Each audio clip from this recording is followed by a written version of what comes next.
Okay, I can't drop my tripod any lower, so I'm going to just show you what we've got here. So here we've got the brake stay that runs from the swinging arm to the back plate of the brakes, and just here, just inside, we've got our brake rod. So when you put your foot on the brake pedal, it actuates this arm via this rod. So both of these need to be disconnected before we can get the back wheel off. So let's get cracking. And it looks like Storm, whatever it's called, is on its way, because all of a sudden there's a lot more noise. Just take the clip off there. I reckon that's going to be 14. No, quite a lot smaller.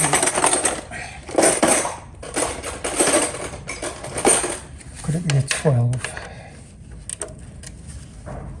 Yes!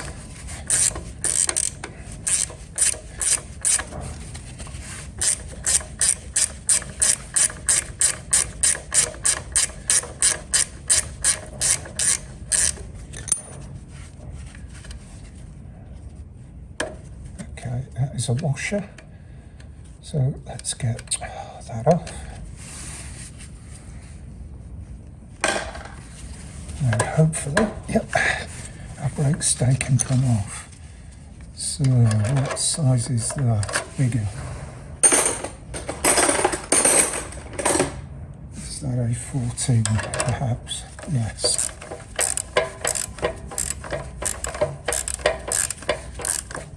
So what we'll do, I think, is gun this off.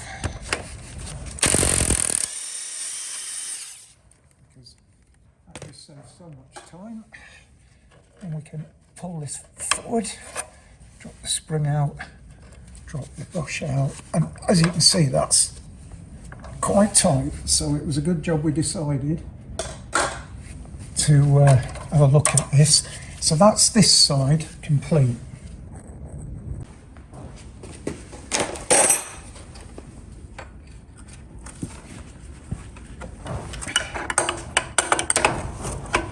So just by being able to hold that, it's made this a lot easier, and the nut's now broken free.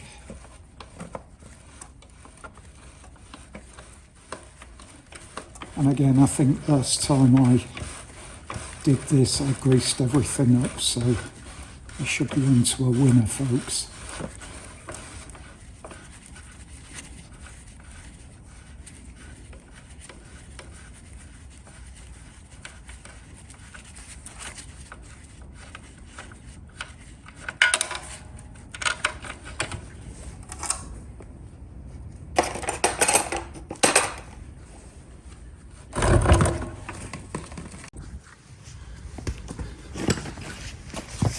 So we have a spacer. Let's try and get this a little bit more upright, and then I can pull that. Oh. So for spacer and an adjuster on this side. On the other side we have a spacer and the sprocket carrier, which I thought should have come out. Apparently not. Let's get the chain off it. And you might find it does actually come out. It just doesn't want to come out for us right now. Or it could be a bolt-in one. Right.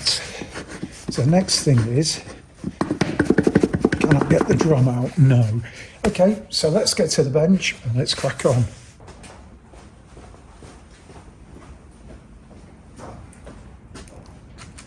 So here is our wheel. This is our sprocket carrier.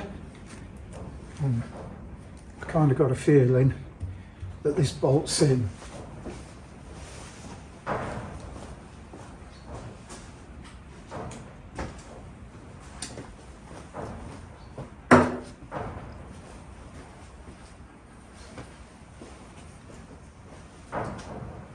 So in the interests of hygiene and being able to clean all this down and make it nice, we're going to buzz that off.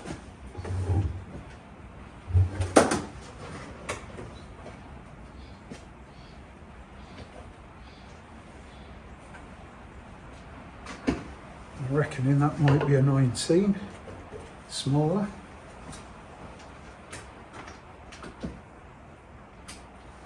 Oh, it's raining heavy out there. So we're having to wash the car.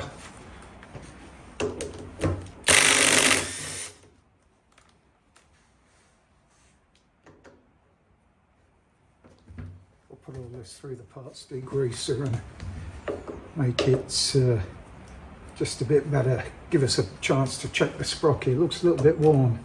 Now I might have. That's unfortunate.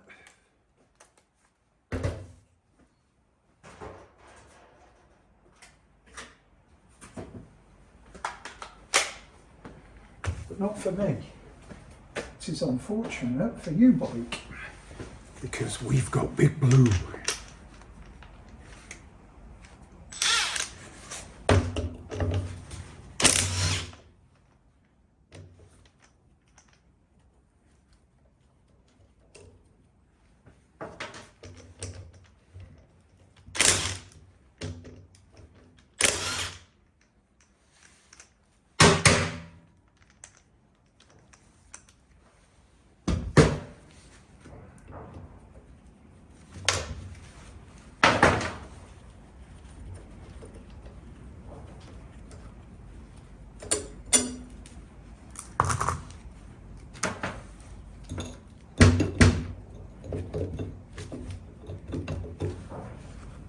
Right, I'm not sure, but I think there is a circlet.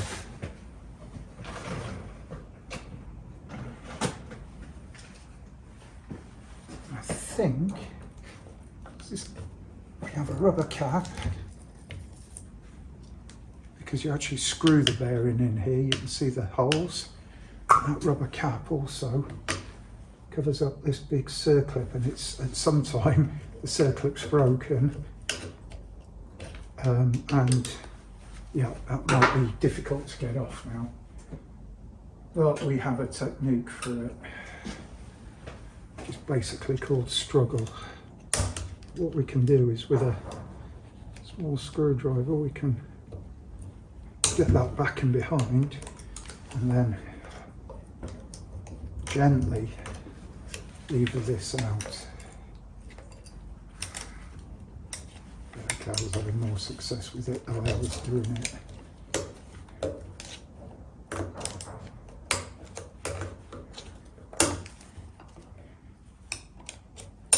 Right, circle.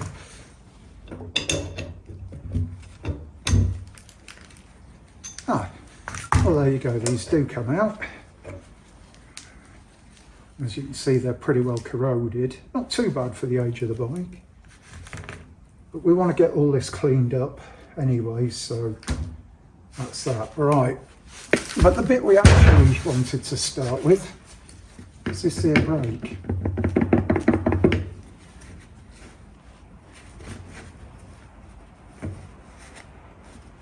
I'm going to set it midpoint and see if we can gently lever this up.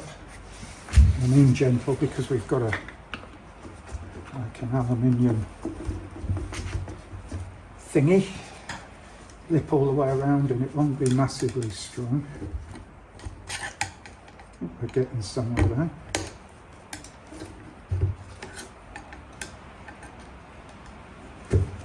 As I said, unless it's really worn, it shouldn't really be a problem.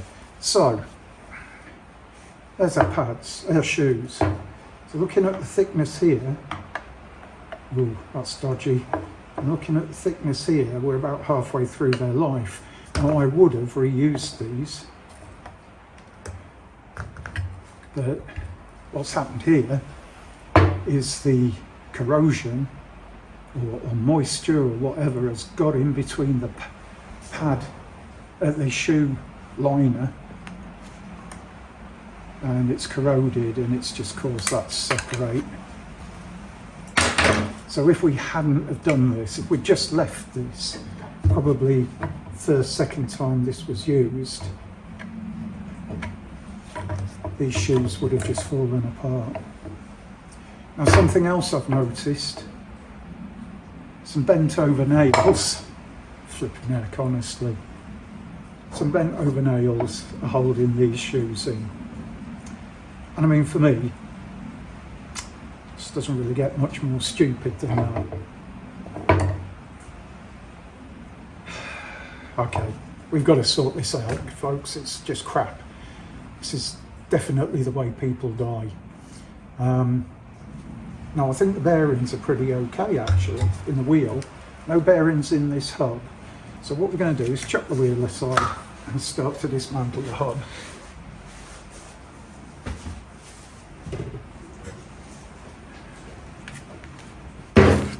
The first thing is we need to get rid of these bent over nails. I mean, it's secure.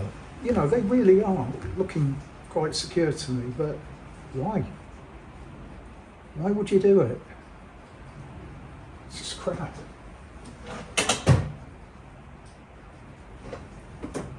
If you can't afford split pins, can you really afford to be riding a motorbike? Might be a bit of a problem getting these out. Just use good quality tough nails. So I've got the heads off. Let's grab a punch and some tools.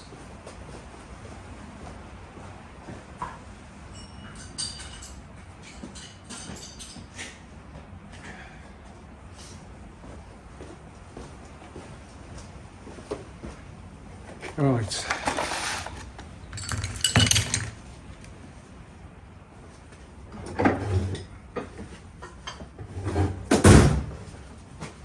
See if we can just drift these out a little bit.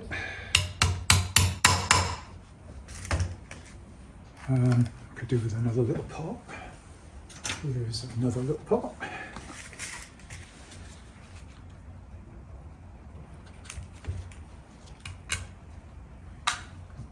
There.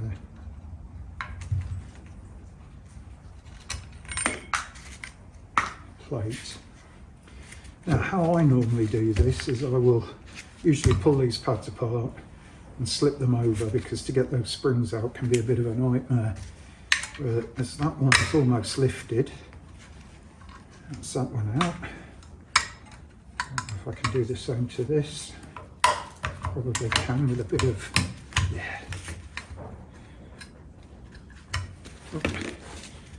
So that's my springs out.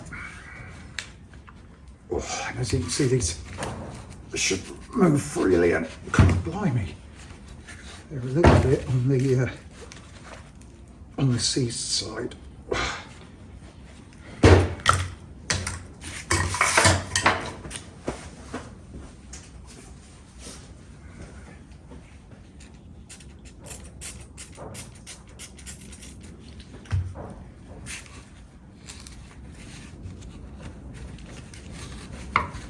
That one's freeing up a bit.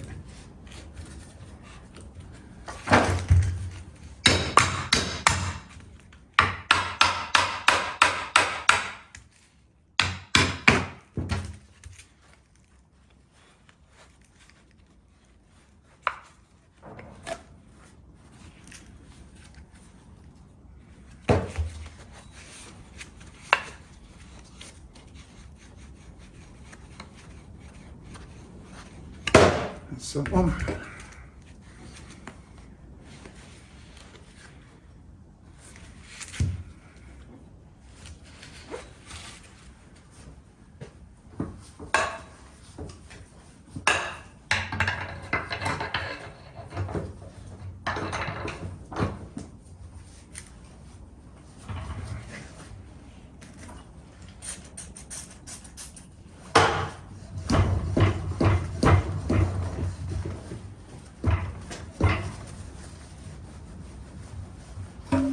That's that one.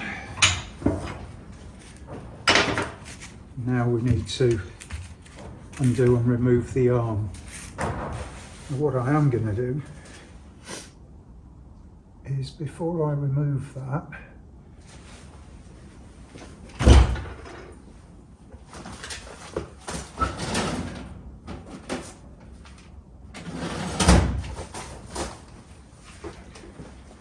have an engraver. I haven't used this in maybe 15 years, so let's hope it doesn't go bang. It hasn't smoked. But what I want to do is I want to engrave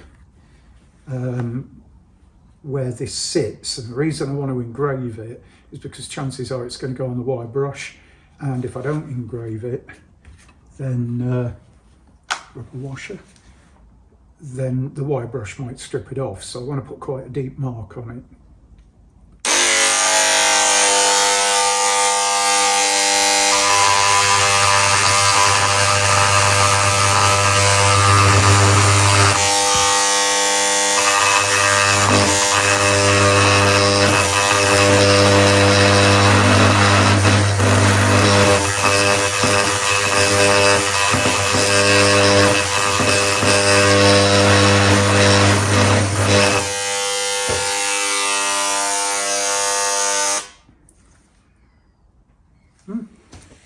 Did a good job.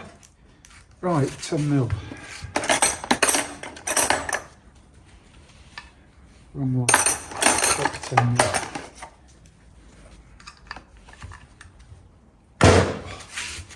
It's the person about can't do the job properly. Oh, I see why. That's because that shoulder's high.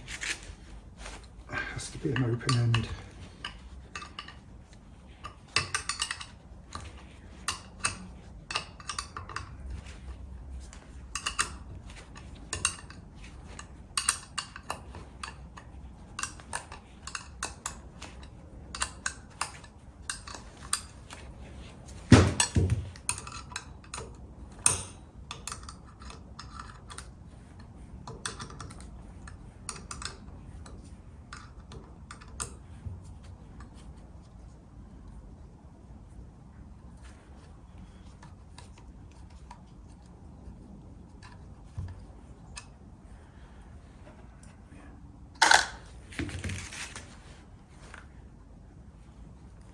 Now, to make this a little bit easier on ourselves,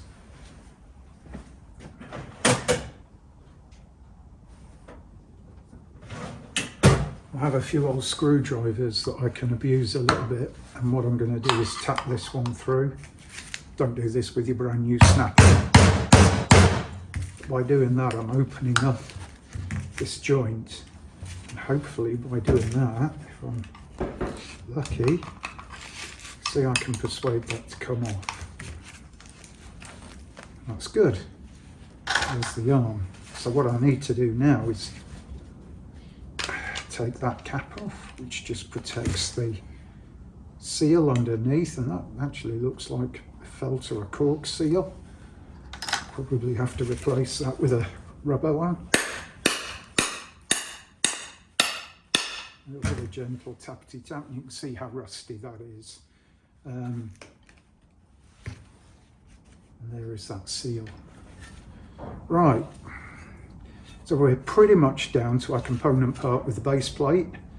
I think the first thing we do, bear in mind this probably has asbestos brake pads, is we take this to,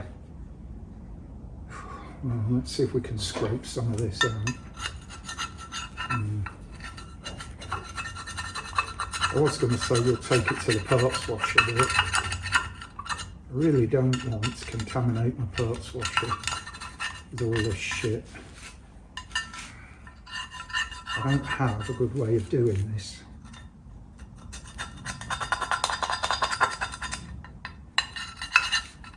And it's a combination of dust, dirt, and grease.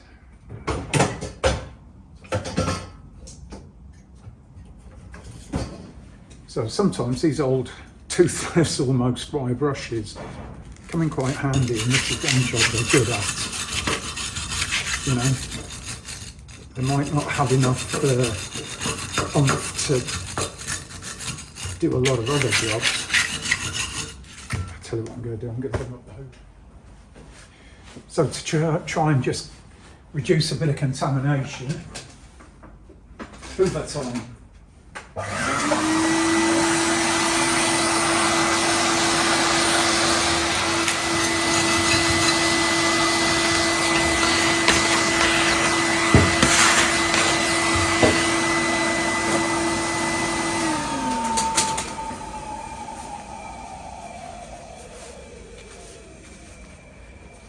Right, I don't think we're going to make much more headway on that using the wire brush.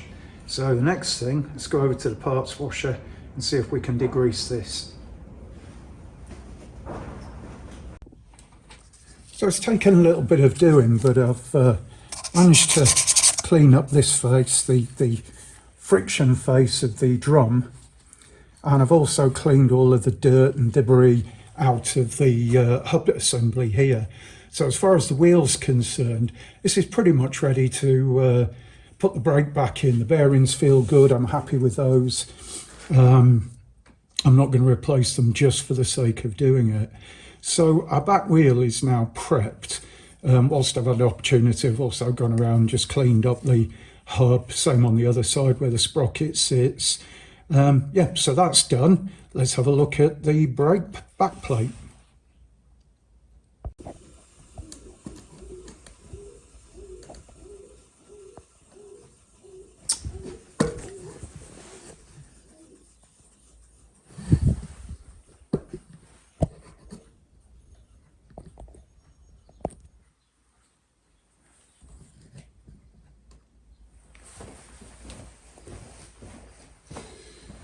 Right, so we've got our back plate, that's had a good clean down. Now, some of the things I've done off camera is I have fitted these dry and checked, because the width of this was a little bit wider than where it's got to fit, and also the height.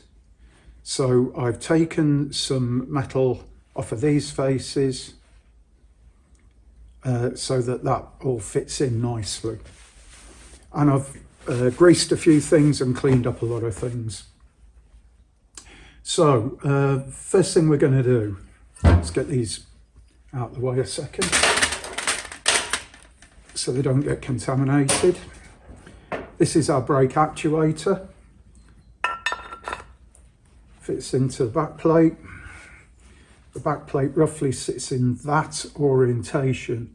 Now, I doubt whether you'll see it, but there is a mark that we made, and that mark will go something like that. So what I'm doing is this back section, these flats, the shoes sit into, when you turn that, it turns the flats and expands the shoe. So it goes in that position. Okay. With the mark pointing downwards, not upwards. Next thing we've got on here is a small felt washer, which I have pre-oiled. I'm putting the old one back on. You can't get new ones anymore, I don't think. But I've cleaned it, and it's got a bit of copper grease on, which is why it looks dark. Right. The next thing is, over the top of that goes a cap. And again, you won't be able to see this, but there is a section that's taken specifically to go over the flat on the shaft.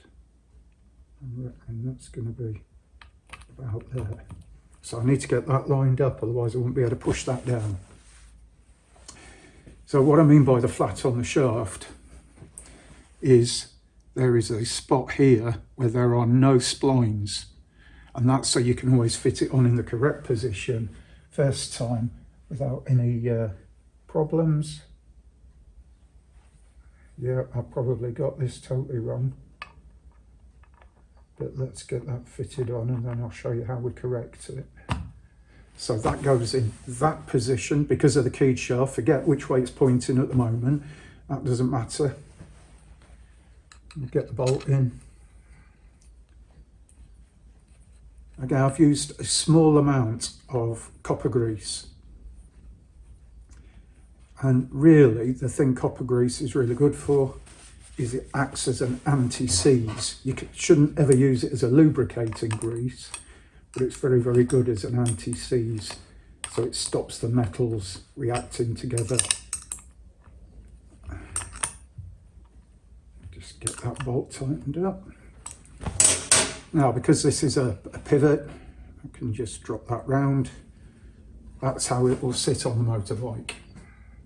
Okay, this is our rear stabiliser. And obviously this is our brake arm. So that's, excuse me, the brake operating arm done. The next thing is to get the shoes sorted out. Make sure I'm not too contaminated. So the shoes pivot on these posts and then sit into those flats. There's all sorts of ways you can do this. I guess I just do it the way that I see fit at the time. So first thing I do, usually end up cocking this up. Oops, let's go that way. Is I fit the springs on and then meet the two surfaces together. Okay. Now what I'm going to do is I'm going to turn this lever so the widest point will meet the shoe face. You'll see why in a minute. Next thing I do is I drop on the first and then the second and just push them down a little bit. You can't get them all the way down because you have to take it down as a whole set. Then I can get one shoe onto that flat. Now I'll give you a fair warning, mind your fingers. Do not get your fingers between the back plate or anything else where you can get them trapped. It bloody well hurts and it's well too easy to do. So I then pull the second shoe onto the flat. Then it's a case of gently, and when I say gently,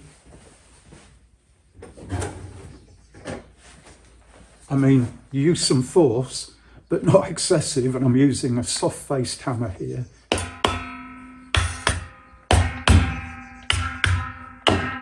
Gently tap everything down into place. Let's reset the lever. And as you can see now, the shoes are fitting between the two flanges with the lever in the correct place. Just make sure everything's down into position. Now it's a bit of an overkill on this bike, but well, doesn't really matter, it's all for safety. Next thing is there's a plate that goes over the top of the two shoe pivots, and then to hold that plate in place we've got a couple of split pins.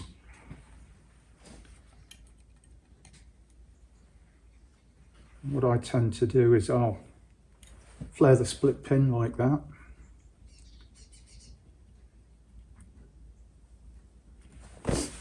And then I'll get a pair of pliers and I'll just chase that split pin round.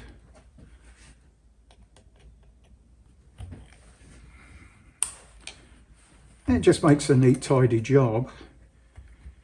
One of the other things it does is if you leave a little bit stuck out like that, you can guarantee you're going to put your hand on it, it's going to hurt like hell.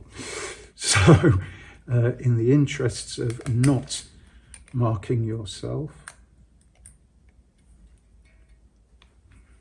it is worth just chasing them round with a pair of pliers. Okay, so that's that. That's the shoes done. Just ready to slot in the back wheel, and then we can get all that mounted up. Righty, so time to get the back wheel in. Now this is more a case of struggle, fight, cry a little bit. There is no real obvious procedure. So let's just see how we get on. Because you can guarantee everything's going to want to fall out, be a pain in the bum, get in the way. It's not that bad actually, it's just me making a big fuss. So first thing is, let's get the chain roughly into position. I usually get the top on first and then work my way around there. So the chain's in position, in place. Next thing, sprocket, thingy, spacer. And try and hold that into position, and at the same time get the wheel roughly in position.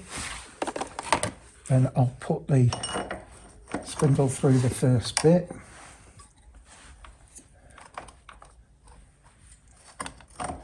And then what I need to do is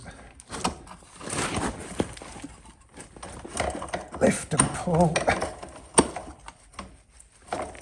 and hopefully, right, I think I've got the wrong space, the wrong thingy on. I think it needs to be this one. Let's try that again. 1, 2, 3.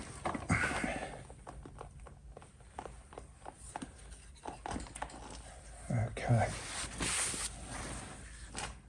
It's just been an arse now. Why isn't that coming back far enough?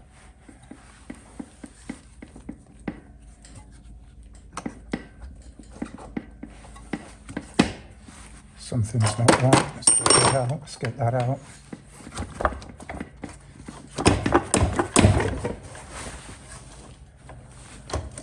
That's better. Chain had caught up.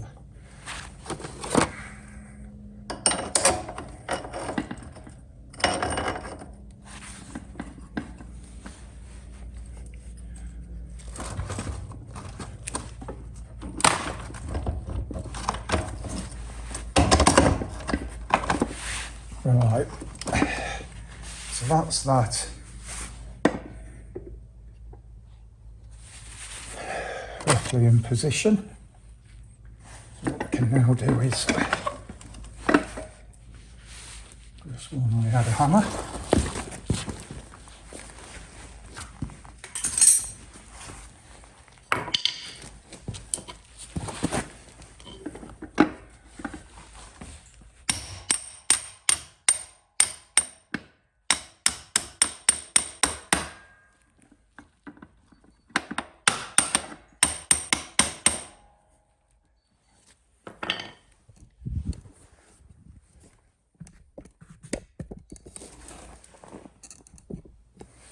So we've just got it coming through here. We can get our adjuster on, and in between the adjuster and the wheel fits this spacer. So what I'm now going to do is try and just pull that into alignment.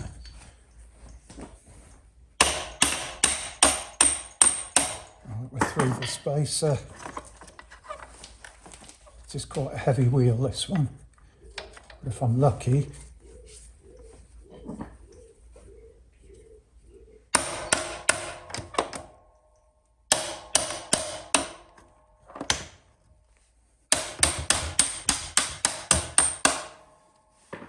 I can tap that through, get that into place.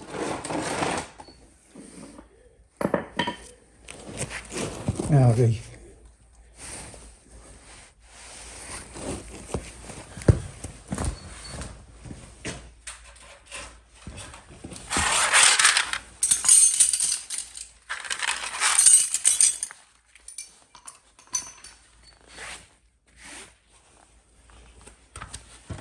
so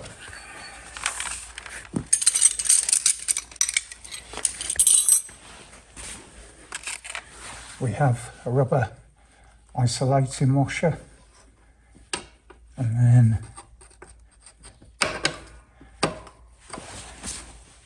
the arm,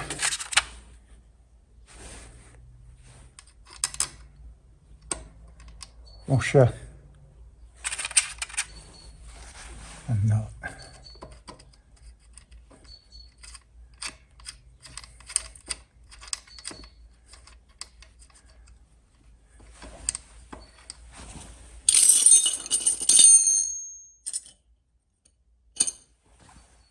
That's a 12. Now I'm not going to tighten that up, just going to sort of nip it, because we might need to move the back plate. And what we are going to have to do is take this arm out and take it round a little bit. That's brake on and the rod doesn't even reach, so we've got a little bit of setup to do on that yet. No biggie. Cool. Big washer and nut.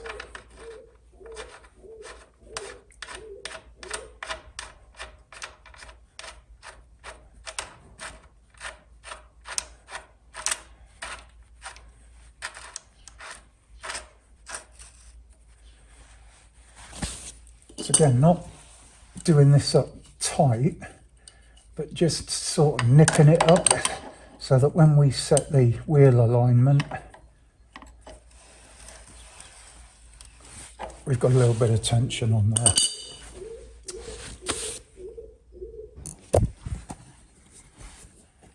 So what I hope you can see here is there are some marks on the swinging arm, those lines, and there's a tiny little notch just there in the adjuster, and the idea is you can roughly gauge from both sides